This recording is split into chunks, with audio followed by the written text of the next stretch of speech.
বাংলাদেশের ঘরে ঘরে গ্যাস দিতে হবে, বিদ্যুৎ দিতে হবে, তাহলে তারেক রহমান যদি না দিতে পারে উনি ক্ষমতায় থাকতে পারবেন না। আমি ছোট্ট একটা স্মৃতি বলবো।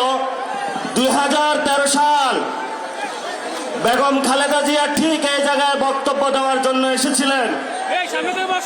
আমিও এখানে এসেছিলাম, আপনাদের কাতারে ছিলাম। এখানে দেখি চেয়ার নিয়ে মারামারি শুরু করে দিয়েছিল তৎকালীন ছাত্রদল যুবদল। ওই সময় বুঝেছিলাম এরা হাসিনাকে ফেলাইতে পারবে না। তখন আমরা ইনশাআল্লাহ পুরো বাংলাদেশে গুছানোর কাজ আরম্ভ করি। 17 বছর লেগেছে।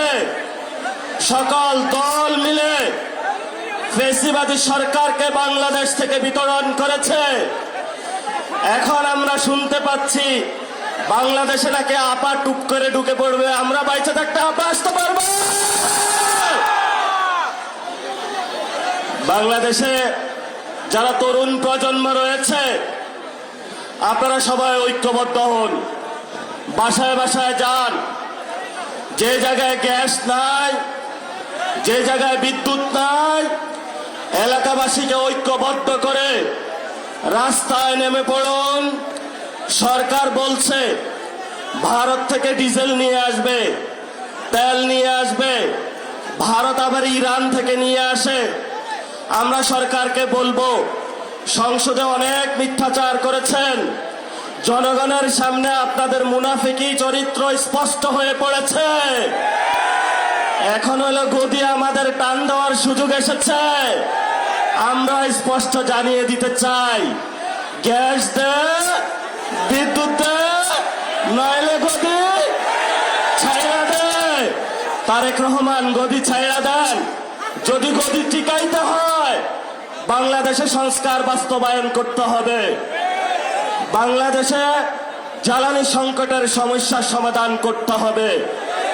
বাংলাদেশে ভারতের বিরুদ্ধে, অগ্রাসনের বিরুদ্ধে দাঁড়িয়ে চোখে চোখ রেখে বলতে হবে, মোদি তুমি যেমন প্রধানমন্ত্রী, আমরা বাংলাদেশের তারেক রহমান প্রধানমন্ত্রী।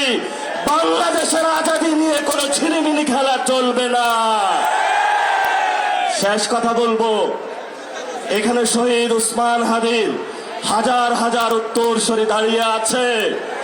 শহীদ উসমান হাদি ভাইয়ের হত্যাকাণ্ডের বিচার হওয়া পর্যন্ত আমরা কি মাঠ ছাড়ব? শহীদ উসমান হাদি ভাইয়ের উত্তরসূরিরা কি ঘুমিয়ে আছে? আজাদীর লড়াই চলবে। সে লড়াই ঐক্যবদ্ধ হন। অতি সত্বর আমাদের বাংলাদেশে ঢাকা উত্তর সিটি কর্পোরেশন, ঢাকা দক্ষিণ সিটি কর্পোরেশনে মেয়র ঘোষণা হবে। অলরেডি ঘোষণা হয়েছে।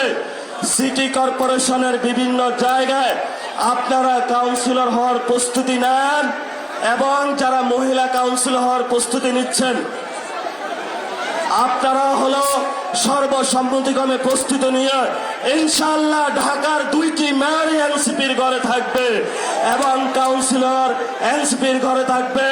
সবাই সুন্দরভাবে এখান থেকে যাব। কেউ যদি প্রোগ্রামের আশেপাশে ডিস্টার্ব দেওয়ার চেষ্টা করে তাদেরকে পুলিশের হাতে তুলে দেবো ইনশাআল্লাহ।